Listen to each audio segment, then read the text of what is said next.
உங்க திமுகவோட திருட்டு தேர்தல் டெக்னீஷியன் செந்தில் பாலாஜி வேற இப்போ வெளியில இல்ல, செல்ல இருக்காரு. இந்த தேர்தல்ல அந்த திருட்டு டெக்னீஷியன் இல்லாம எப்படி ஜெயிக்க போறீங்க நாங்களும் பாப்போம்.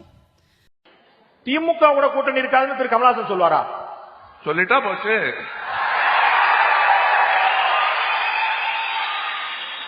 சொல்லியாச்சு.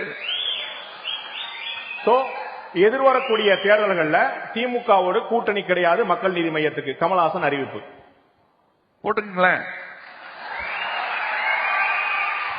அடுத்த கட்டமாக வேறு எதுவும் நாடுகளுக்கு செல்ல வாய்ப்பு இருக்குங்களா முதலீடுகள் இருப்பதற்காக?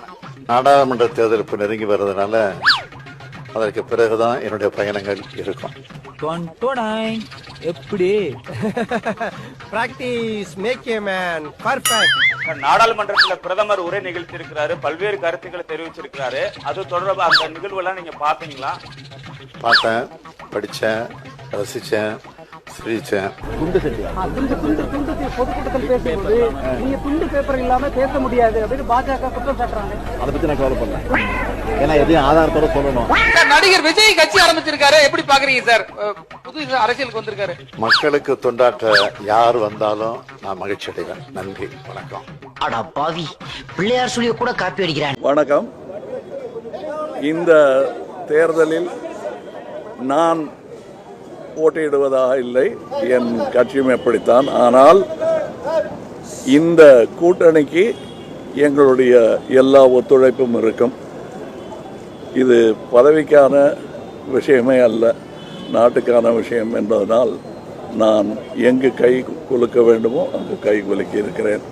இப்பொழுது நாங்கள் ஒப்பமிட்டிருக்கும் எங்கள் அறிக்கையை இவர்கள் மாண்புமிகு முதல்வரும் என்னுடைய கையெழுத்தும் இருக்கும். இந்த அறிக்கை 50 லட்சம் கையெழுத்துகள்னு பிளான் பண்ணோம். கிட்டத்தட்ட இப்போ 85 லட்சம் கையெழுத்துகள் வாங்கியிருக்கின்றோம். இதை மாநாட்டு மேடையில் தலைவர்கிட்ட ஒப்படைக்கிறோம். அதன் பிறகு தலைவருடைய ஒப்புதலை பெற்று டெல்லிக்கே சென்று நானும் நம்முடைய இளைஞர் தமிழர்களும் டெல்லிக்கு சென்று குடியரசுத் தலைவர் அவங்ககிட்ட அப்பாயின்மெண்ட் வாங்கி அவங்ககிட்ட ஒப்படைக்க போறோம். நம்முடைய தலைவர் தெளிவாக சொல்லிட்டார், திராவிட முன்னேற்ற கழகம் ஆட்சிக்கு வந்ததுன்னா கண்டிப்பா நீட் தேர்வு ரத்து செய்யப்படும். எங்களுக்கு தெரியும் எப்படி ரத்து பண்ணணும்னு, நமக்கு தலைவருக்கு தெரியும். வருகின்ற நாடாளுமன்ற தேர்தலில் பாஜகவை ஓட விரட்டுங்க. கீழே இறக்கி காங்கிரஸ் ஆட்சியை, நம்முடைய கூட்டணி ஆட்சியை உட்கார வச்சுன்னா கண்டிப்பாக தமிழ்நாட்டிலிருந்து நீட் தேர்வு ரத்தாகும். அருமை சகோதரர் ராகுல் காந்தி அவர்கள் அந்த வாக்குறுதியை கொடுத்திருக்கிறார். அப்புறம் என்ன நீங்க வந்து